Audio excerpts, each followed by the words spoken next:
So we have the following equation. 3xy plus 15 is equal to 0. And we know that this is a conic section.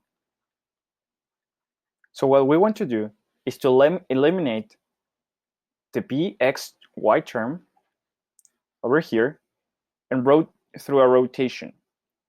And we also want to graph this equation.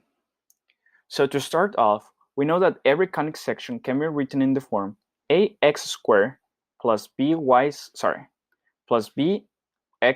or yx plus cy squared plus dx plus ey plus f is just equal to 0.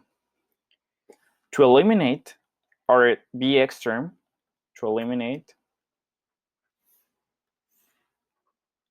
bxy term, we need to find an angle such that cotangent of 2 alpha